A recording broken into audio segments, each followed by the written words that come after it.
Bom dia, sábios amados, com a paz do Senhor. Estou aqui nessa manhã maravilhosa, trazendo mais uma mensagem para que vocês possam estar meditando nesta manhã, amém? Fica no livro de Mateus 1, somente o versículo 17. De sorte que todas as gerações, desde Abraão até Davi, são 14 gerações. E desde Davi até a deportação para a Babilônia, 14 gerações. E desde a deportação para a Babilônia até Cristo, 14 gerações. Aleluia! Lições importantíssimas, que fala da genealogia de Jesus. Hoje você vai estar aqui aprendendo contra o preconceito. Nosso Deus é contra o preconceito. Então nós vamos aprender nessa manhã, amém?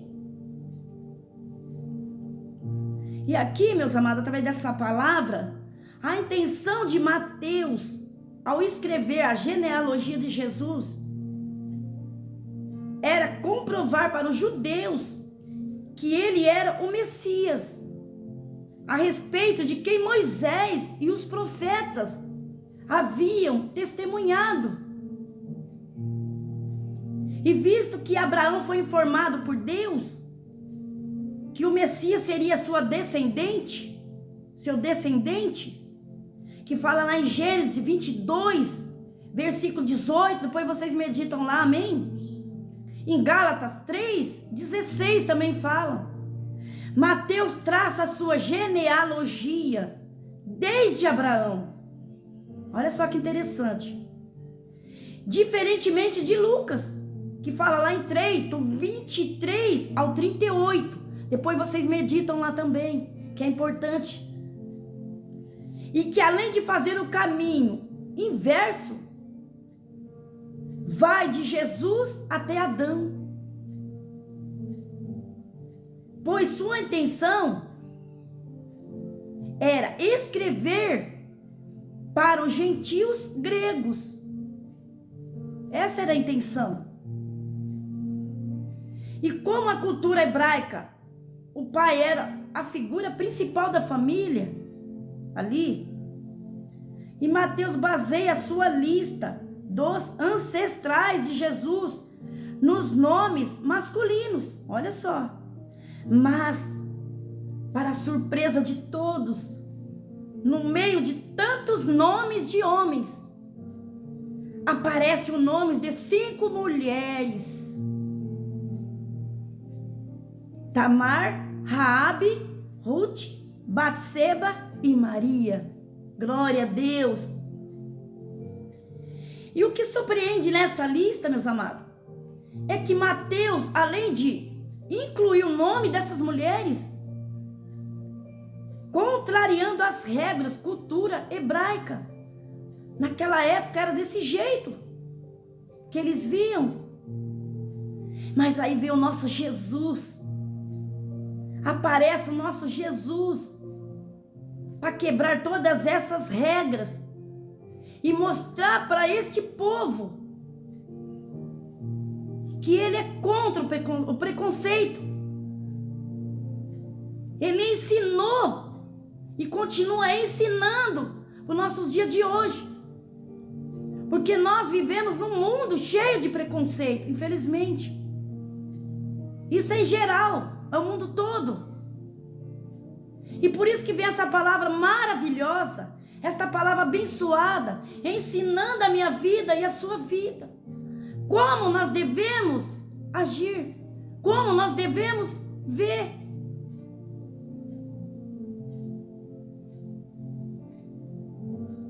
Aleluia.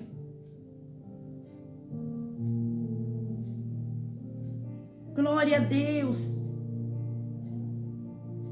E aqui ignora o fato de que 3 delas não eram judias.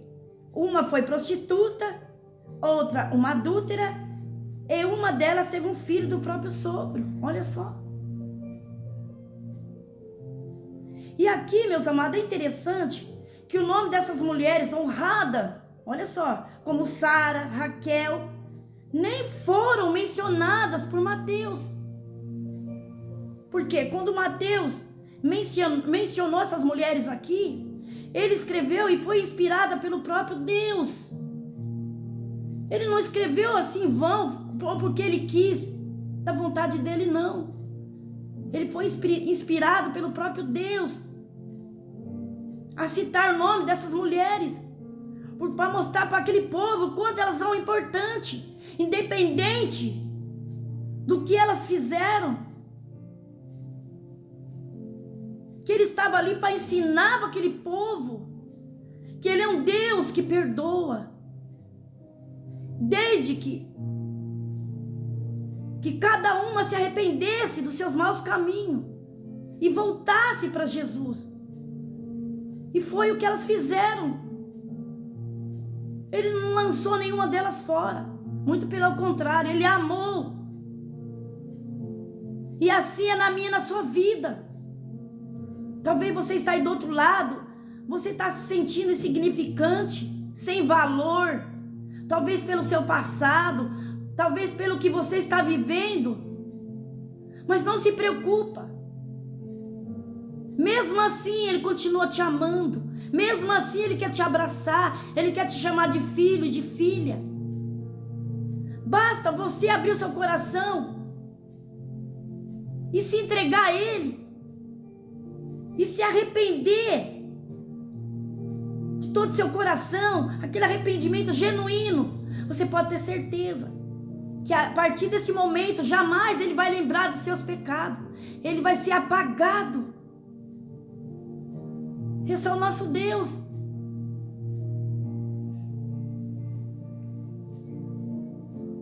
Glória a Deus.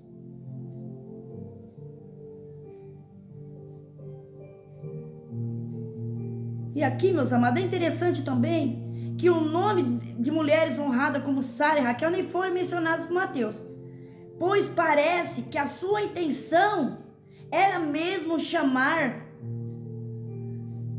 a atenção para circunstâncias incomuns na vida dessas mulheres.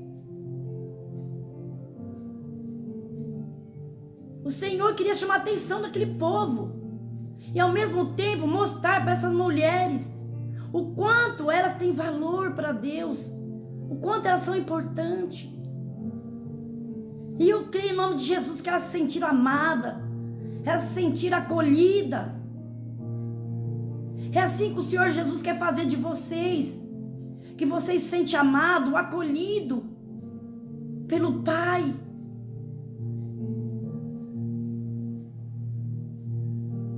Aleluia, Jesus. E elas tinham seus nomes, exceto Ruth, envolvidos em escândalo, o que na visão de qualquer outro historiador não cristão seria um motivo para excluir da sua lista, com receio de mandar as honras de Jesus. Olha só.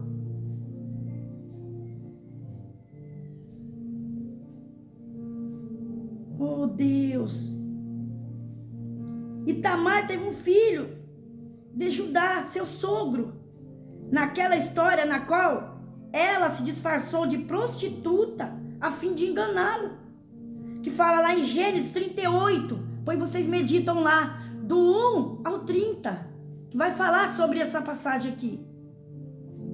E esta criança está incluída na genealogia de Jesus. Olha só. Como o nosso Deus é amoroso, perdoador, misericordioso. Ele não deu seu único filho para morrer pela humanidade toda em vão, não, meus amados. Ele deu para que cada um de nós não pereça, mas sim alcança a salvação.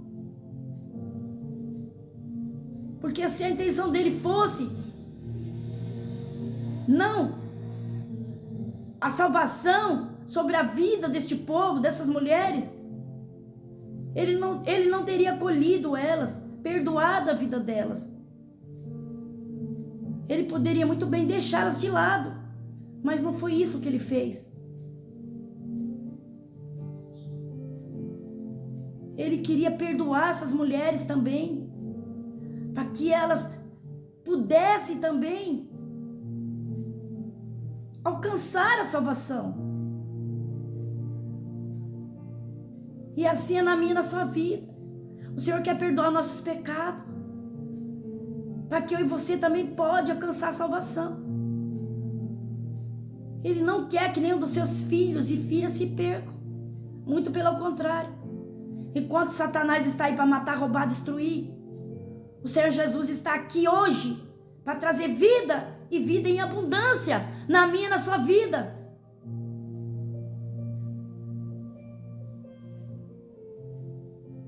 Glória a Deus. Aleluia. Raabe era prostituta de Jericó, que foi salva por ter dado abrigo aos espiões israelitas. Mais tarde, ela se casou com um hebreu, e dessa união nasceu um ancestral de Jesus. Olha só. Glória a Deus. E Ruth era nora de Noemi. Embora fosse uma mulher de excelente caráter, ela não era judia. Fato este suficiente para excluir ela de qualquer outra lista tradicional hebraica. Podia muito bem excluir ela. Mas Jesus não veio para fazer isso. Jesus não veio para fazer acepções de pessoas. Muito pelo contrário. Ele veio para o nosso arrependimento, para que nós venhamos se arrepender, porque a palavra do Senhor é bem clara. Lá em 2 Crônica 7,14, se meu povo, que se chama pelo meu nome, olha só, se humilhar, orar, buscar a minha face, se converter dos seus maus caminhos, então eu ouvirei do céu, perdoarei os seus pecados e sararei a sua terra. É isso que Ele quer fazer na sua vida. Ele não veio para te condenar, não veio, e nem para te julgar.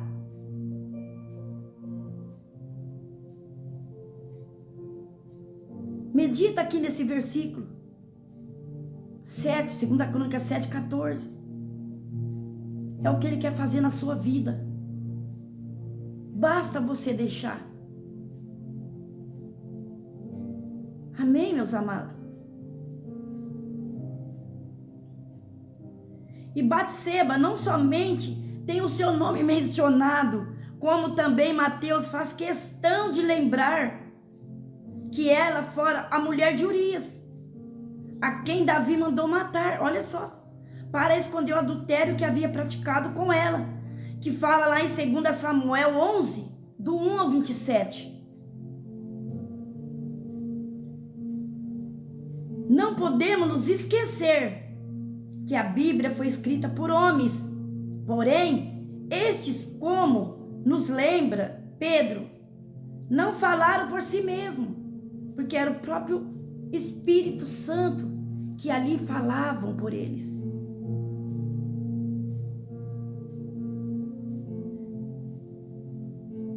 Isto, mas falaram inspirado pelo Espírito Santo.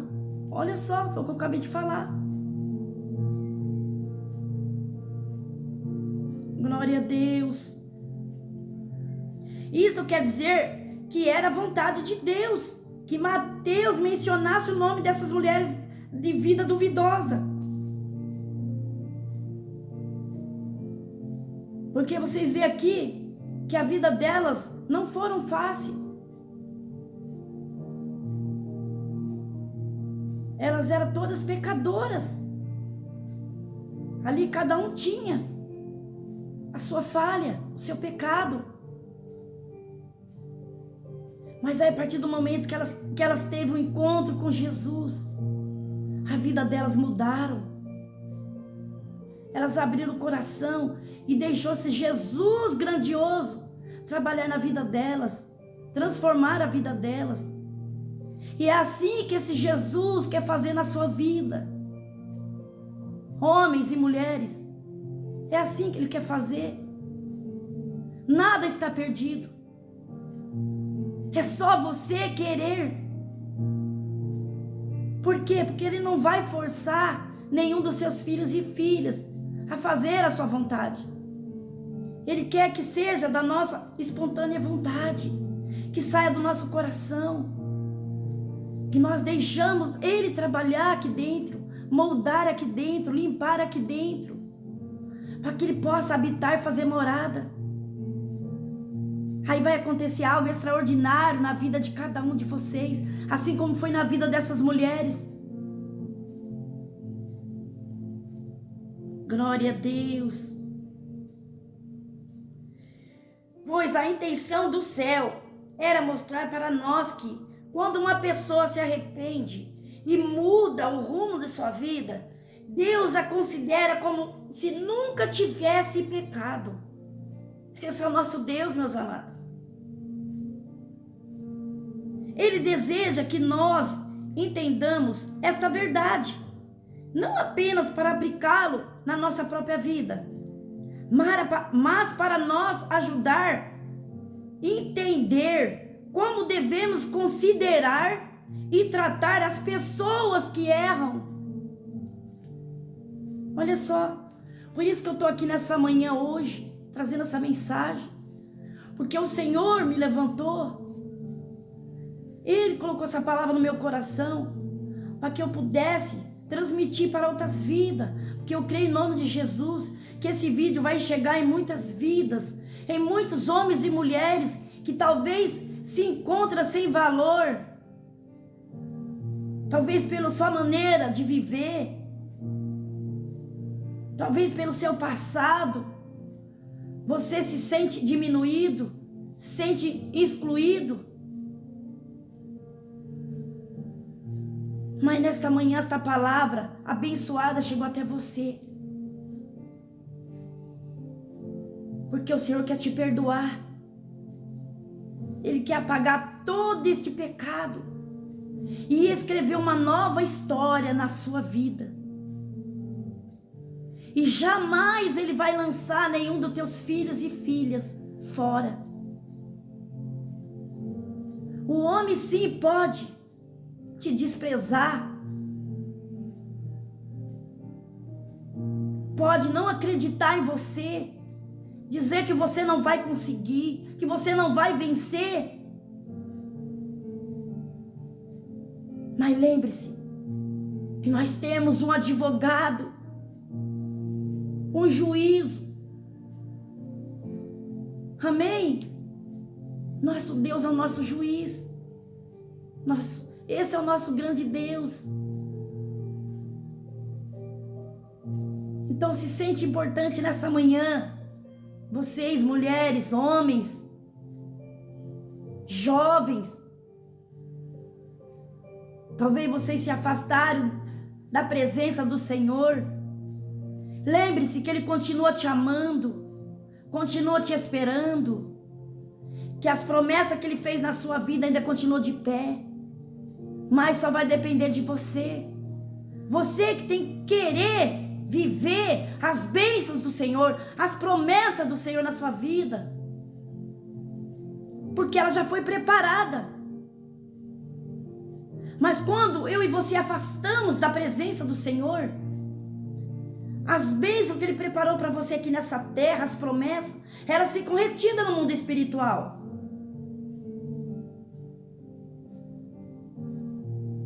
Amém? Por isso que é importante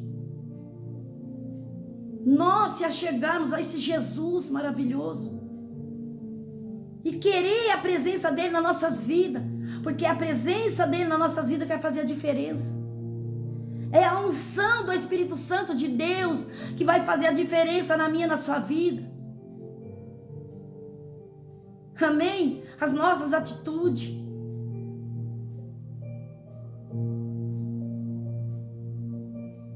E que o Espírito Santo nesta manhã continua guiando a sua vida, te direcionando, para que nós venhamos fazer o certo. Se nós errarmos aqui, seja a nossa maneira de falar, de pensar, de agir, de andar, seja qual for, Ele está aqui para nos perdoar. Basta eu e você se arrepender todos os dias. Assim como foi o salmista Davi. Por que vocês acham que ele foi o segundo coração de Deus? Por que o Senhor escolheu ele? Porque o Senhor é um Deus onisciente, onipresente. Já tinha sondado o coração dele há muito tempo. E viu ali a humildade. Viu que ali dentro daquele coração o Senhor podia contar com ele. Mesmo com as suas falhas. Mesmo o Senhor sabendo que ele ia falhar. Que um tempo ele ia bem e outro tempo ele ia falhar. Mas o Senhor sabia que a presença do Espírito Santo que estava dentro dele ia fazer com que ele se humilhasse perante o Senhor todos os dias e se arrependesse dos seus maus caminhos. E assim foi a vida do salmista Davi. Foi o arrependimento que levou ele cada dia mais perto de Jesus. Porque ele também teve pecado. E muito. Mas a diferença que foi na vida de Davi é que ele não tinha perdido a unção que Deus colocou na vida dele, a presença de Deus na vida dele. Ele se humilhava ali a todo instante, reconhecendo seus erros, as suas falhas, porque ele sabia que se ele afastasse de Deus, ele poderia pecar. E toda vez que ele era tentado, ele recorria ao Senhor Jesus, porque ele sabia que ele era o seu refúgio, o seu protetor, o seu ajudador. Era o que fortalecia a vida dele, é que trazia renovo para a vida dele, para que ele continuasse fazendo a obra. Assim é na minha, na sua vida. Amém? Então, eu te aconselho nessa manhã, abra teu coração, deixa Jesus fazer morada, deixa Ele transformar, deixa Ele guiar seus passos, que você vai ver o que Ele vai fazer na sua vida. Assim como Ele fez na minha vida, assim como Ele fez na vida de muitos homens e mulheres, Ele quer fazer na sua vida, amém? E eu agradeço nesta manhã maravilhosa, esta rica oportunidade, em nome de Jesus.